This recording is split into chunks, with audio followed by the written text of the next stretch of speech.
We start with the most important thing in the greatest country of them all, that being this one, and that remains what is happening in North Queensland. Lots of rain, lots of floods, lots of problems that people are having to deal with. Now, here is an indication that the worst is not behind us yet, because remember, even if the rain stopped, there's rain that'll be flowing down towards the sea, and be that Mackay, be that Townsville, be that Cairns, be that Ingham, all of those places that we know and love, they're about to cop even more. The heaviest rain is now shifting to central parts of Queensland. So thankfully for Ingham and surrounding areas, the worst of the rain is done. The floods won't get to the same heights again, despite the fact that in Queensland there's potential for still another 500 millimetres over the coming week. Yes, of course, but it's about what ends up flowing that way. So all the coverage will be there all weekend long, no matter where you happen to be and how you watch us, be it Sky News Regional, Flash or Foxtel, or through the Sky News app. However you watch us, we'll keep the information there. And also don't forget to keep an eye on our weather channel all weekend, and make sure the homepage, as always, is skynews.com.au. For his part, the Prime Minister was in North Queensland today. He toured some of the sites with the Premier of of Queensland, David Crucifulli. Sorry, Queensland. We've taken the opportunity to pre-deploy and to restock some resources in the knowledge that there could be some more rain in the next few days. And that looks like setting up a couple of different hubs and making sure that we do what we did ahead of this event. Pre-deploy the likes of Swiftwater Rescue and SES and Ergon crews. Now, of course, there are people in need, and it's always important that the Prime Minister cares about those people and goes and talks to them. The timing is interesting, though, and a more cynical mind than yours, or even mine, might suggest that he was there today because he knew that he didn't have to answer questions in Parliament, and he was able to do pretty soft appearances on breakfast television this morning. But of course, his heart's in the right place. Today we're announcing $8 million co-funded community relief fund, providing up to $1 million for the local government associations, 8 of them, that are impacted by this flooding event. More than the appearance of the politicians are, of course, the people. And how are they holding up after yet another day of tough times? It's pretty crazy and it sucks with nothing. We've had to swim from our houses to the shops and they haven't been open either. All right, let's get to the politics of the day. Now, on Thursday night, I can take a little time to start pulling apart some of the lies that are building up by a government that has got virtually no good record to run on, apart from putting a whole series of landmines into the federal budget that mean it will be in deficit for the next 40 years. So, of course, their single plan is to run against the opposition. Hence why they keep doing this over and over again about a policy which has been recently announced by the opposition.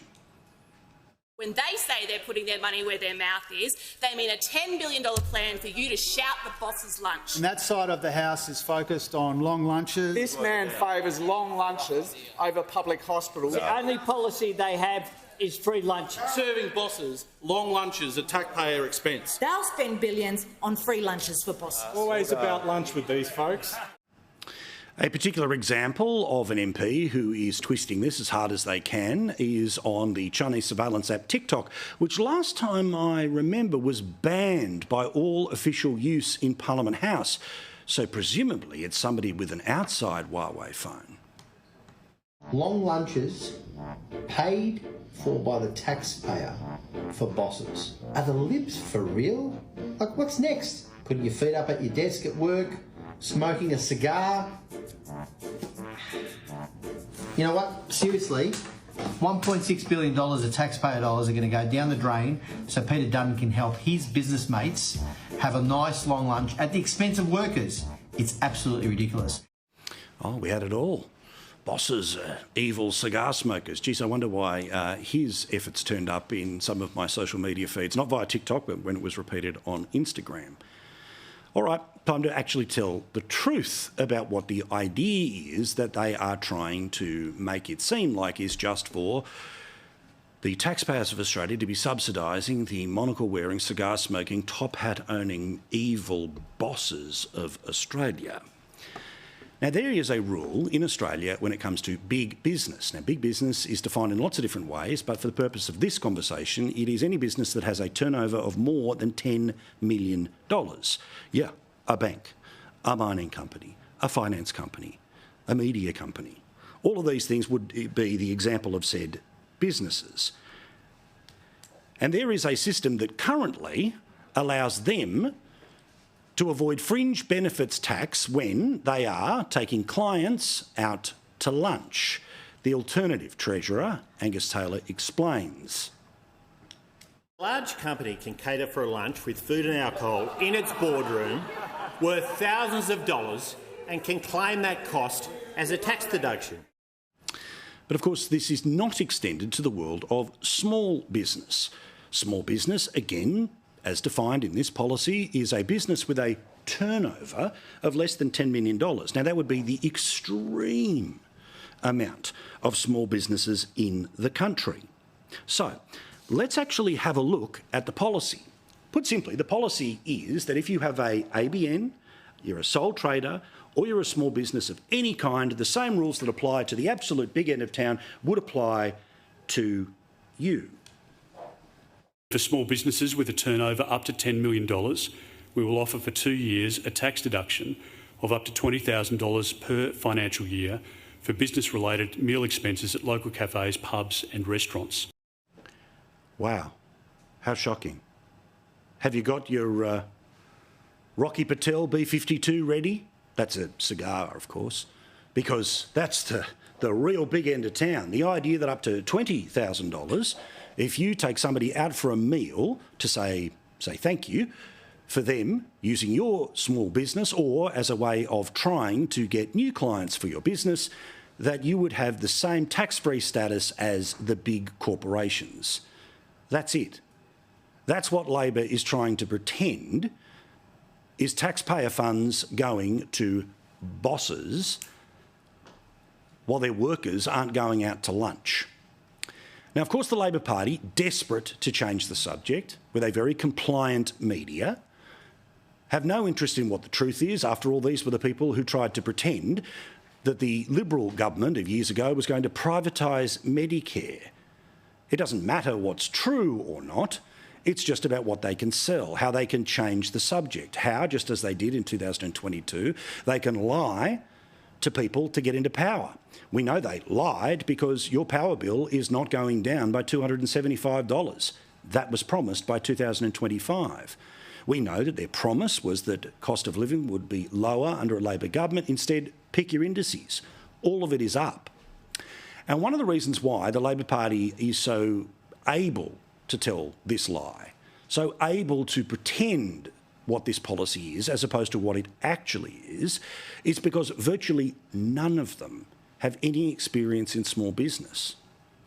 Many of them have either worked in and around the political world or in the adjunct for the Labor Party of the union movement, where, of course, the boss is evil and the boss is only ever trying to rip off the worker as if we're back in the 1920s.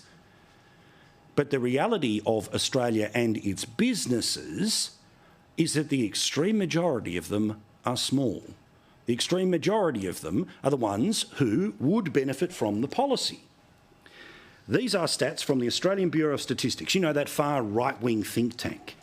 It shows that, 97% of all business in Australia, 2.5 million of the 2.6 million businesses, are small businesses. In this way, these are people who either have no employees, it's just themselves, a sole trader, and in actual fact, 61% of small businesses don't have any employees. It's just a person with an ABN who might be going house to house when it comes to cutting hair, or front yard to backyard when it comes to cutting somebody's lawn, or somebody who's helping you out with your pool heater. Those types of people.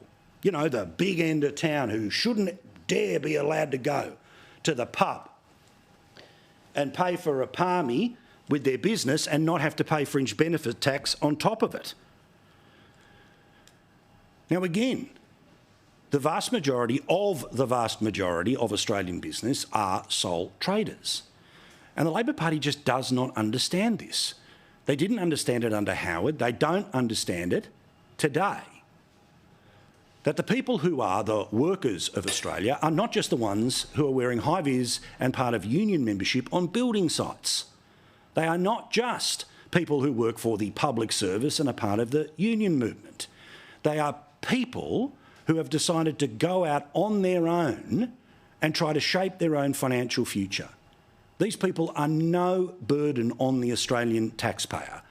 These are the people who work their backsides off, and if they do have somebody else working for them, they pay everyone else before they pay themselves, which means often they don't get paid themselves.